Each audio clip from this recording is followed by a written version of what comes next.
Oh, hello. My name is Mara, and welcome to Books Like Whoa.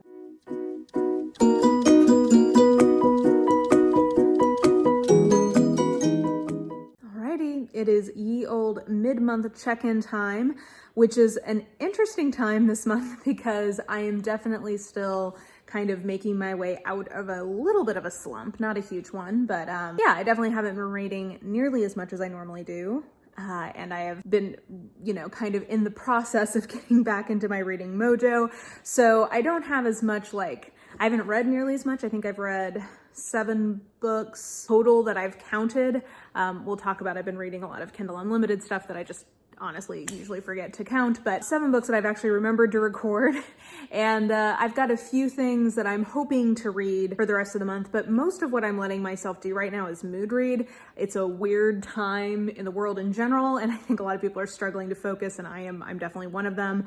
I did a whole video kind of about how to get out of a reading slump, and I'm definitely still in the phase of letting myself comfort read, letting myself mood read, not getting too focused on, meeting all of my plans, because it's just been hard to focus. But I think I'm on the road to recovery. I have made some progress, and I think I'm on track to meet the limited goals that I set for myself this month. So let's talk about what I've already read, which isn't all that much, and then we'll talk about what I'm reading right now, what I might read next. So in terms of what I've already read, well, we can start with my Owls Readathon TBR. So I've completed 3 things for that so far. Looking at my little list here. I did finish up, actually this morning, before I got out of bed, I finished up The Red House Mystery by A.A. Milne. This is for the Potions Challenge because it is under 150 pages. And I ended up liking this pretty well. I gave it, I think, 3.5 stars. Basically, this is fine, but not great. I really enjoyed the writing itself. I think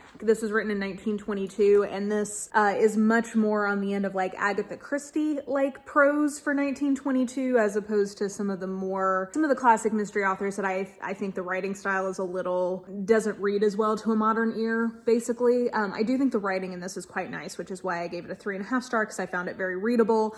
I just think that it's not necessarily that distinguished of a book in terms of, to my taste, or just based on what I've read in the genre, maybe. I wonder if kind of the twist in this one would have been more exciting in 1922 than it is in 2020. So I don't know. It was fine. I would recommend it if you're interested in classic mystery. It's a locked room mystery, which I think people tend to enjoy. It's not what I would call an isolated closed house, an isolated closed circle mystery. I think of this much more as a country house mystery with kind of a locked room element to it. So yeah, anyway, all that to say, fine, 3.5 stars, been something I've been meaning to read, so I guess I'm glad I got to it. Then I read Whiteout by Adriana Anders for my Charms challenge, which is to read a book with an all-white cover. I felt like this is the one on my TBR that was closest to that. Yeah, I thought this was fine. This is kind of the theme of my reading so far. I wonder if that's part of why I've struggled to get some momentum. I've not read much that knocked my socks off, except for one thing, which we're about to talk about. But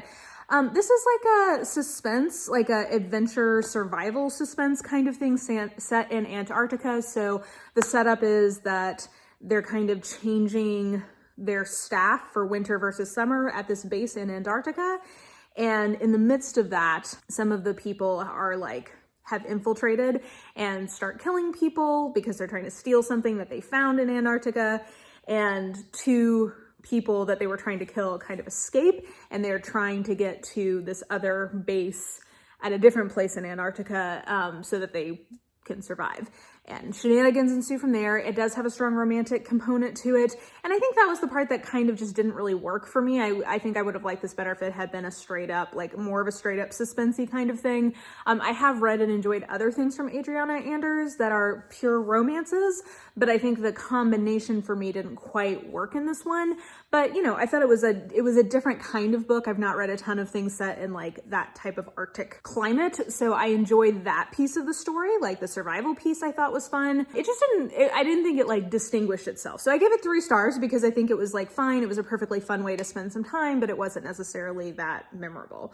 So good, not great, 3 stars. So that was my Charms. So I've hit Potion and Charms. For Transfiguration, the only thing that I've read so far this month that I loved was Alpha Night by Nalini Singh, which surprises no one. because I love me some Psy Changeling books. They're just some of my favorite kind of comforty type reads. Ugh, and this one just like hit the spot. Now, I don't think it's as good as Wolf Rain last year. That one I think is one of the best in the series. And I guess I think this one is too, because I ended up giving it a 4.5 star. I was between a 4 and a 4.5. This one is not paced as well. So I would definitely say Wolf Rain last year was better than this one, but it just like hit the spot for me. I just think it just hit me where I needed it. This setup in this one is there is a Psy dude who is a part of the Arrows, and he's been sort of like on the fringes of the Arrows. He's kind of like, he's not adapted to post-silence life all that well because of some of the things that were done to him by fucking Ming Laban back in the day. Ming Laban can eat a dick and die.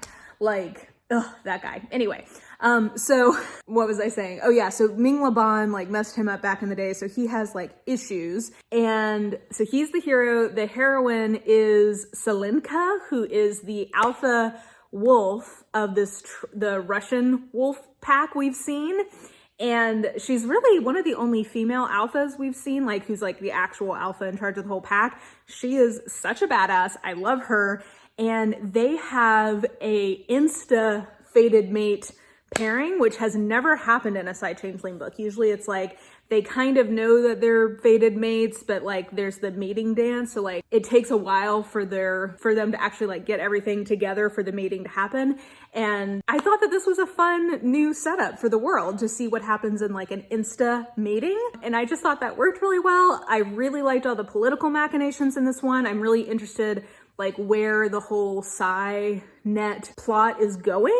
And I thought this was a really fun step forward in that. The stuff with the architect doesn't work as well for me in the Trinity series, but that's fine. Like, I'm interested in the whole Psy net piece and what the E's have to do with that. So that piece really worked for me. I love seeing the communal aspects in this one. Yeah, it just really hit the spot for me. I love this. I think if you are a fan of the Psy Changeling books, you're gonna really enjoy this particular one. And like I said, I thought it was interesting seeing what happens in like an insta mating, which we've never seen before, and then seeing an alpha female, having that introduced as a part of the gender dynamics and the power dynamics, I thought was really, really great. So, so satisfying, and far and away my favorite thing I've read this month for sure. And then in terms of other things that I've read, so I mostly at the beginning of the month was doing comfort reading of romances. So I did read The Best Man Plan by Jaci Burton, which again, I gave it a 3.5 star because like Jaci Burton is a real consistent contemporary romance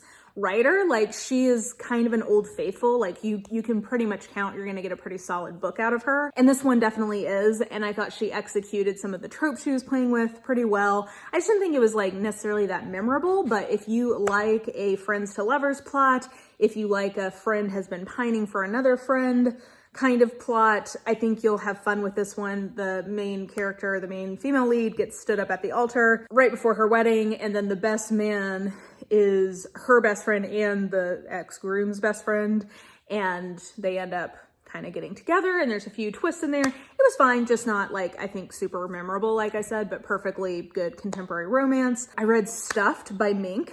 I have a Kindle Unlimited subscription back, so I've been reading a lot of Jessica Kane Crazy Sauce and Ella Good and Lucy Darling, like all of my Crazy Sauce Kindle Unlimited people I've been reading. The most notable of those was Stuffed by MINK. I've got a few more Minks to read that have come out since I last had a Kindle Unlimited subscription. And it was cute. I thought it was fun. It was in her more like hitman series. And the setup is that the dude is a hitman who thinks that the heroine is another hitman, and they both are going after the same contract. And he thinks that she set him up to like take a little bit of like a minor charge that he was in jail for 2 months. And so he's like trying to get revenge on her and get to the target, but then he's falling in love with her. The fun part of it is that she is not a hitman. She just is sort of like dumb and accidentally got him in trouble. And she's like a stuffed animal designer. And so anyway, it was just like cute, fun nonsense. I had a good time with that one. And I think I need a couple more that will be another good palette cleansing thing. I've got a couple other ones from her to catch up with. So I think that will be another good palette cleanser. And yeah, I think that's most of what I've read. Like I said, I don't feel like I've read all that much yet this month, just because that's where I'm at in life. But I do have a couple things in progress I guess we can talk about. So what all is in progress right now? So I just started The Deep by River Solomon, only like 20 pages in, so I don't really have an impression yet, but that's kind of my next read. I've got that going. I had Say Nothing by Patrick somebody or other, which is a nonfiction pick about the Troubles in Northern Ireland, but it had to go back to the library, so I think I'm going to see if it's on Scribd, and if not, I may go ahead and get it through Audible, because I was definitely enjoying that one. I started and stalled out on Real Men Knit by Kwana Jackson, just because I was expecting more of like a straight up contemporary romance, and I'm just not getting those vibes from it so far, so I need to like go back when I know, like now that I kind of know what the book is like, I can kind of pick my mood a little bit better for it. So that one I was struggling with, but I'm hoping when I go back with kind of fresh eyes, I'll be in a better place for it. What else? Oh, and then last month, right when I went in the hospital, I had Rage Becomes Her out as audio, and I think it's still available for me to check out. So I'm gonna do that, and that will be my other nonfiction audio pick, because I was enjoying this. I thought this was really good. I just sort of lost steam with the emergency surgery of it all. So that's the stuff that I have going on right now. In terms of what I will read next, so to round out my Owls readathon, The Deep is one of them, so I need to read that. I need to read Maurice by E.M. Forster, which I think is going to be a weekend read for me. Like, this is what I'm going to read over the weekend. Oh, can you see my kitty having fun with catnip toy? Back there. Anyway, so Maurice is going to be my weekend pick. I'm really excited about this. This was on my classics TBR for the year. I just think this will be, I'm expecting to really enjoy this. So I've got that up on the docket for, I forget which challenge, but, for Herbology, because it was a book that started with an M. Yeah. And then Love Lettering by Kate Clayborn is a romance, and it has hearts on the cover. So I forget which challenge this falls under, but it satisfies one of my Owls Readathon challenges, and it's just like a contemporary romancy kind of thing. Likewise, Beach Read by Emily Henry is going to be my pick for Muggle Studies. So those three that I've not started, plus The Deep by River Solomon, would get me to my 7 for my readathon TBR. So I think I'm on track. I think I'm on track to do that. And then beyond that, I'm mostly gonna let myself mood read. The 3 things that are not as much mood reads and more like TBR picks that I'm hoping I will get to are these 3 things. So first of all, Little Secrets by Jennifer Hillier, because this is an arc. It comes out on the 21st, which is next week. So I'm hoping that I will get to this month. Yeah, we'll see if I get in the right mood for this kind of a thriller, but hopefully I will get to that. And then 2 that were on my 20 books that I want to read in 2020. One is CIRCE by Madeline Miller. I had this as audio, but it expired from the library, so we'll see if I can get it again. But if not, I do have it physically, so I may just go ahead and tuck in with this.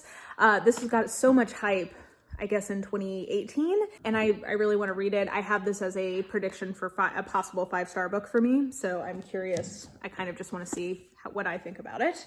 And then Dr. Olaf von Schuyler's Brain is the other one from my 2020 and 2020 list that I'm thinking about getting to. This is short stories, which I think work well for me right now.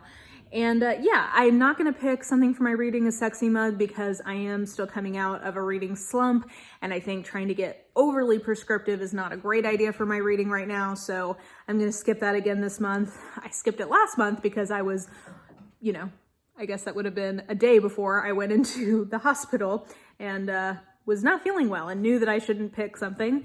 This month, I'm coming out of that whole catastrophe, and again, know that I should not pick something. So anyway, this, of the books that I had, that and CIRCE sounded the best to me. So those are the 3 sort of non-mood reading picks that I might get to. And then in terms of a mood read, I think that this sounds really good. Race to the Sun by Rebecca Roanhorse. This is a middle grade fantasy kind of thing. And I think that this could be a good one for me to get to this month. We'll see how I'm feeling about it, but it's kind of on my radar as something that sounds pretty good to me. And then I do have like just a bunch of arcs of contemporary things that might be fun. So what else did I put down on here as possibilities? Well, Dragon Unleashed by Grace Draven is an arc that I have, and I absolutely love the first one. That's a fantasy, romancy kind of thing that I think could be good. The Wrong Mr. Darcy by Evelyn Lozada. That should be a rom-com-y fun thing. So yeah, I don't know. I think between those things and then just mood reading from Kindle Unlimited, that's probably about what I can expect to get done this month. And honestly, that is fantastic. You know, when one is coming out of a reading slump, you kind of just sort of got to take what you can get, go slow, don't push it. You know, you can see my whole video about my thoughts on that, but I'm just trying to give myself space to ramp back up, basically. So I think that all is plenty to be kind of getting on with, given how much reading I've been getting done recently. So yeah, that is my mid-month check-in. Like I said, much less reading than I normally would be getting done, but that's just sort of them's the breaks these days, which I know a lot of you can relate to. But yeah, let me know how your reading is going so far this month, anything that you're hopeful that you are gonna get to. Let me know that in the comments below. FYI, I think I put this on my community page, but just to tell you guys, on Tuesday nights, so long as I'm still in lockdown and working remotely, I'm gonna try to do live streams. I'm not gonna give you like a specific time, probably later in the evening Central Time, so like 8-ish Central. But yeah, I'm gonna try to do that. I've enjoyed other YouTubers doing it, so I thought that would be a fun kind of way to have some social distancing connection whilst we're all in lockdown still. So yeah, keep your eyes open for that. But yeah, I think that will do it for now. So if you enjoyed this video, please like, subscribe, follow me on the social medias if you are so inclined. I have all that information listed in the description box below, and I think that will do it. I hope you are having an absolutely lovely day today, and I will just talk to you soon. Bye!